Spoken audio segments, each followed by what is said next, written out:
Subscribe کریں ہمارے channel کو اور بیل آئیکن کو کلک کریں تاکہ ہماری ہر نئی آنے والی ویڈیو آپ تک بآسانی پہنچ سکے۔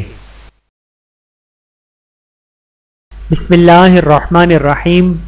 8 انمول نصیحتیں۔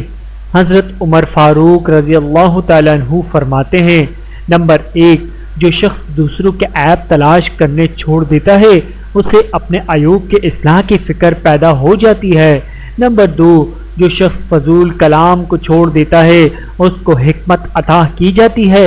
نمبر 3، جو شخص فضول دیکھنا چھوڑ دیتا ہے اسے خشوع قلب عنایت کیا جاتا ہے۔ نمبر 4، جو شخص فضول کھانا پینا ترک کر دیتا ہے اسے عبادت کی لذت حاصل ہو جاتی ہے۔ نمبر 5، جو شخص فضول ہنسی ترک کر دیتا ہے اس کو رعب و دبدبہ عطا کیا جاتا ہے۔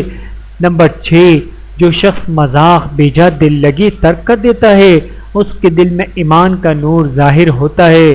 نمبر 7، جو دنیا کی محبت چھوڑ دیتا ہے اسے آخرت کی محبت نصیب ہو جاتی ہے۔ نمبر 8، جو شخص اللہ تعالیٰ کی ذات میں غور و فکر ترک کر دیتا ہے اس کو نفاق سے بری کر دیا جاتا ہے۔ 4 نیک اعمال کے باوجود گناہ گاروں میں نام۔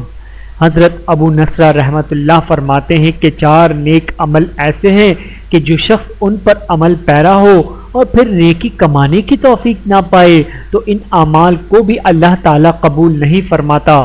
نمبر 1، جو شخص اللہ کی راہ میں کفار سے جہاد کرے اور غازی ہو کر گناہوں سے کنارہ کش نہ ہو تو اس کا جہاد قبول نہیں۔ نمبر 2، جو شخص مبتلا مرض ہو اور تکلیف اٹھا کر تندرست ہو گیا پھر اس نے گناہ سے پرہیز نہ کیا تو اس سے اس کا کوئی گناہ معاف نہ ہوگا۔ نمبر 3، جس نے حج یا عمرہ کیا پھر گناہوں کی برائی اس کے دل سے نہ گئی تو سمجھ لینا چاہیے کہ اس کا حج اللہ تعالیٰ نے قبول نہیں کیا۔ بحوالہ تنبیہ الغافلین۔ نمبر 4، جس نے رمضان کے روزے رکھے اور پھر بھی گناہ کرتا رہا اس کے روزے مقبول نہیں۔ ویڈیو دیکھنے کا بہت شکریہ۔ مزید ویڈیوز دیکھنے کے لیے ہمارے چینل کو سبسکرائب کریں۔ اگر ویڈیو پسند آئے تو لائک کریں۔ اچھی بات کو دوسروں تک پہنچانا صدقہ جاریہ ہے۔ جزاکم اللہ خیرا کثیرا۔ اپنا اور اپنے پیاروں کا بہت زیادہ خیال رکھیے گا اور مجھے دعاؤں میں یاد رکھیے گا۔ Take care. اللہ حافظ۔